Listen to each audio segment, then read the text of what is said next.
Hey guys, welcome to another animation recap which is all about the romantic fairy tale and folktale story of the movie, The Beauty and the Beast. The movie opens in a French kingdom, where there lived a spoiled and selfish prince in a castle where he would throw big parties with all his royal subjects. One night, an old beggar woman entered his castle and offered the prince a rose in exchange for shelter from the cold. The prince sneered and laughed at the old woman along with his subjects, even as she warned him not to be deceived by appearances.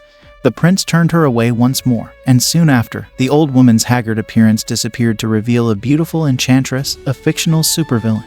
The prince tried to ask for forgiveness, but the enchantress had already seen there was no love in his heart. As punishment, she turned the prince into a hideous beast and transformed the subjects into household objects. The enchantress's spell caused the people outside the kingdom to forget about the castle and everyone living in it. The beast was left with a magic mirror as his window to the outside world, as well as a rose. If the beast can earn the love of another before the last petal falls, the spell will be broken. Otherwise, he will be doomed to forever remain a beast. Years later in the village of Villeneuve, there lives a young woman named Belle. She doesn't quite fit in with the rest of the townspeople, who all view her as odd. Belle's interests lie in storybooks. She is pursued by the handsome but narcissistic hunter, former war captain Gaston. He rides into town with his comrade LeFou and finds Belle after she leaves a bookshop. Gaston attempts to woo her and invite himself to dinner with her, but she turns him down. Belle returns home to her father named Maurice, a music box maker. He is in the process of creating a music box modeled after himself and his late wife, who was also Belle's mother. Belle tells her father Maurice how she notices that the villagers think she's odd, which Maurice rejects. Maurice is set to head to another town to sell his music boxes, and Belle asks him to bring back a rose, like he always does. Maurice rides through the forest with his horse Philippe. He turns toward a path where snow is falling. A pack of wolves encounters Belle's father Maurice, forcing him and Philippe to flee. They pass through a gate that leads him onto the forgotten grounds of the prince's castle. Maurice enters the castle and is spotted by Lumiere the candelabra and Cogsworth the clock. Maurice walks into the dining hall and sits down.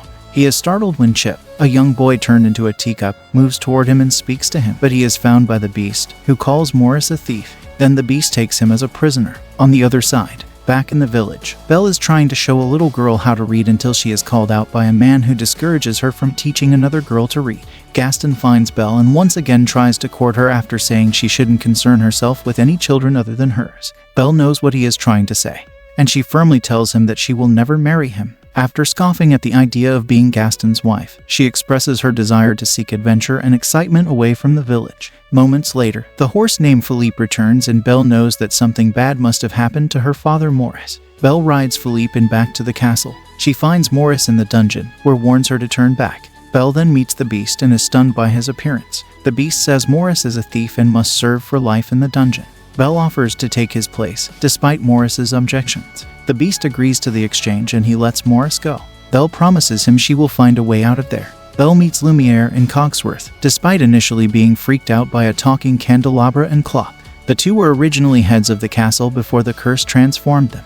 Belle also meets Mrs. Potts, Chip's mother who is now a teapot, plus Chip himself. Plumette, the maid and Lumiere's girlfriend turned into a feather duster resembling a peacock. Madame de Garderobe, an Italian opera singer who is now a wardrobe, and Maestro Cadenza, Garderobe's husband and former composer who is now a piano. Lumiere guides Belle out of the dungeon and into a room in the east wing. Garderobe dresses Belle in a ghastly frock, which gives Belle the idea to use the ribbons to climb down the tower. Gaston is in a tavern with LeFou lamenting Belle's rejection of him. LeFou tries to cheer him up along with the other villagers by talking, or rather, singing in detail about how great Gaston is. Not long after, Maurice enters and starts raving about the beast and how he's taken Belle as his prisoner. The other villagers laugh at his claims, but Gaston offers to follow Maurice to find the beast, mainly to get Belle to marry her. The beast tries to get Belle to join him for dinner, but he is too abrasive as he pounds on her bedroom door. Lumiere, Cogsworth, Mrs. Potts, and Plumette all stand behind him and try to help, but Belle refuses to join the beast as she is still tying ribbons together to make her rope.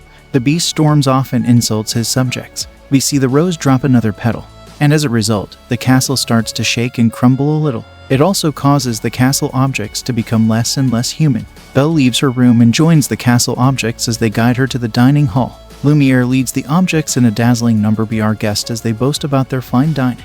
Afterwards, Belle wanders into the west wing, which Lumiere and Cogsworth had tried to keep a secret from her. There, Belle finds the rose encased in a jar. The beast then frightens her and screams at her to get out. Belle runs away and rides Philippe out of the castle grounds. The wolves then attack her in the forest. Belle tries to fight them off until the beast shows up and fights them himself. The alpha wolf bites into his back, but the beast throws it off and roars, scaring the wolves away. Belle then helps the beast onto Philippe. Belle tends to the beast's wounds, even as he complains about the pain. She lets him rest. Mrs. Potts explains to Belle that the beast was not always so unkind. Since they have known him all his life, they know that after the prince's mother died, his father raised him to be the way he was before he was cursed. When Belle asks about the rose, the objects say that the prince will remain a beast forever if the last petal falls without him finding someone to love and to love him back, and that they will become inanimate. Belle is reading Shakespeare to the beast, who already knows the story by heart. He then brings Belle to see his enormous library, which he says can be hers now. Over time, Belle warms up to the beast as he shows his kinder and more gentle side,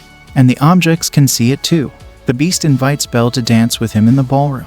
Garderobe dresses Belle in a beautiful gown while Lumiere and the others try to properly groom the beast. The two then meet in the staircase and walk into the ballroom as Cadenza plays a tune to accompany them. Beauty and the Beast. Belle and the Beast share a romantic dance. Afterwards, the Beast wonders to Belle if she may be happy there, but she asks if anyone can be happy if they are not free. He knows she misses her father, and he gives her the magic mirror to see him. Belle sees the villagers harassing Morris, and she knows he is in trouble. The Beast sets Belle free so that she may go to help Morris. The Beast climbs his tower in despair as Belle rides away, though he knows now that he truly does love her. The castle objects become sad since they know Belle doesn't love him in return for the curse to be broken.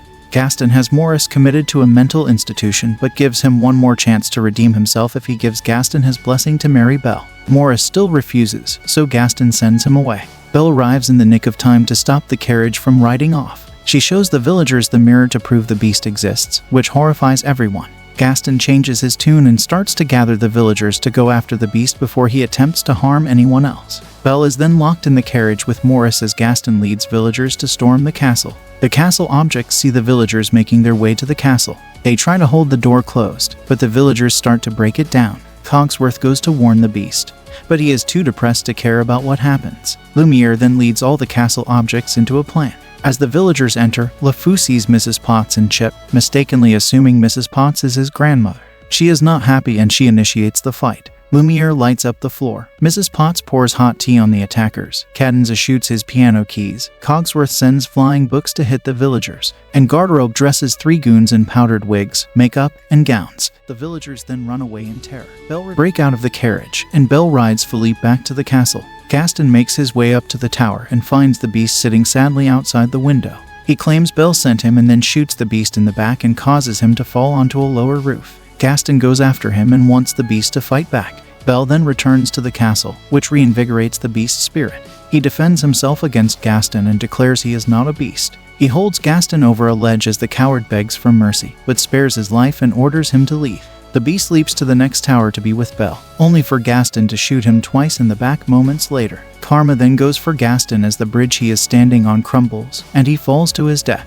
The beast is mortally wounded, but has enough time to see Belle before he dies. The last petal then falls. The castle objects celebrate their victory over the villagers. Belle cries over the beast and tells him she loves him. The beast then transforms back into his human self. He and Belle then share their first kiss. The darkness then disappears over the kingdom, and everything starts going back to normal. Lumiere, Cogsworth, Mrs. Potts, Chip, Plumette, Cadenza, and Garderobe all wake up and turn human again and reunite with their loved ones. Then, a celebration is held in the ballroom with all the castle subjects and villagers, including Morris and LeFou, joining. And then Belle and the prince share a dance, wherein Belle asks the prince if he can grow a beard. And from them they all lived happily ever after. In this way movie ends. The moral lesson of the movie is that we should value the character within, like kindness, over other superficial qualities, like appearance. Thanks for watching, guys.